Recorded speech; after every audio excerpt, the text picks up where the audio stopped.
part of all mythologies. Mythology is a study of human nature. We all have myths that we come from, family myths, stories that we've been told by our community. This legacy of humanity, from the religious traditions to the artistic production.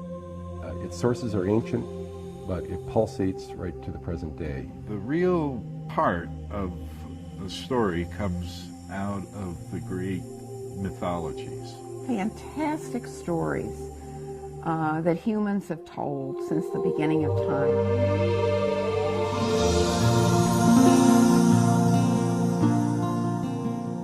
Discover the power of myth in a unique graduate degree program. Pacifica Graduate Institute's MA Ph.D. in Mythological Studies is the country's only doctoral program devoted to the study of myth. The myth program, the way we've configured it, looks in three areas. And the first of those are religious traditions. In fact, we look at 10 of them, and sometimes more.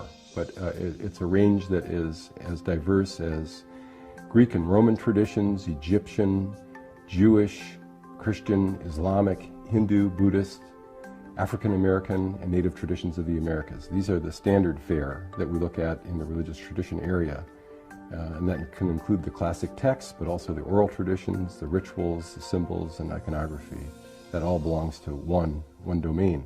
Now, a second domain would be literary texts, both ancient, Greek classics, for example, comedies and tragedies, but works such as The Divine Comedy by Dante, or Moby Dick by Melville, or Toni Morrison's Beloved, works right up to the present day that convey rich, mythic themes, archetypal themes about life and human struggles.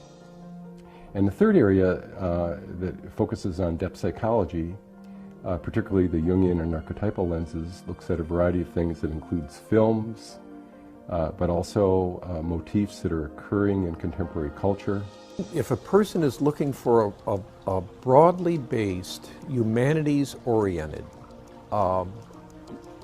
series of courses that would help them see, for example, the same phenomenon from a whole variety of different angles of vision, then the myth program is where they need to be.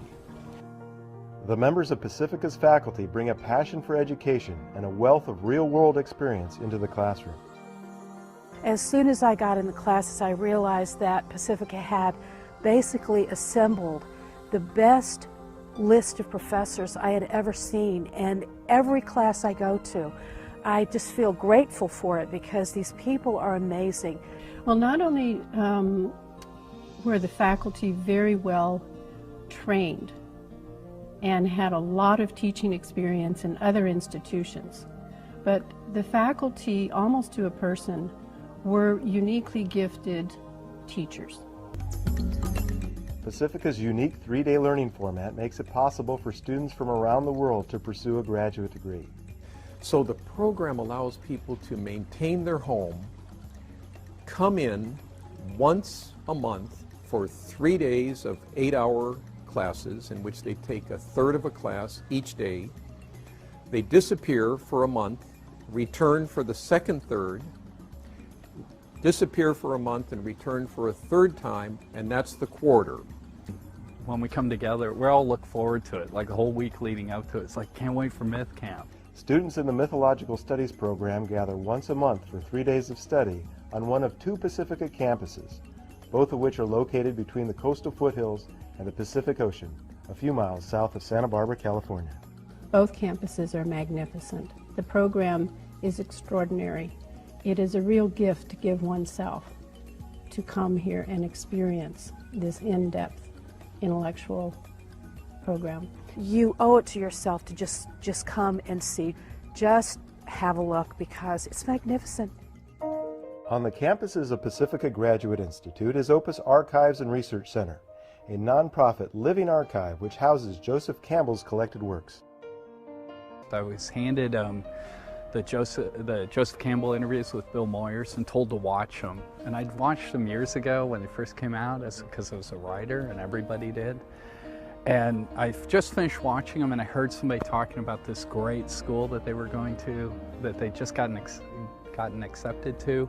They had the Joseph Campbell archives, and I thought, wow, what a great place. Just amazes me that when we have an opportunity to teach myth, we're having an opportunity to talk about the way in which stories, and I've always loved stories, but the way in which stories somehow have the power to structure society, to define morality, to describe the human relationship to the outer world, to the natural world, and maybe most significantly to describe us to ourselves in a deeper and more complex and maybe even often more challenging way than any other kind of talking, any other kind of description. And that we have students coming who are psychologists, we have students coming who are business people, who are lawyers, who are physicians, and so on. And so although it's academically rigorous, we do have a sense that we want to gradually introduce people into what academic rigor in a humanities kind of program entails.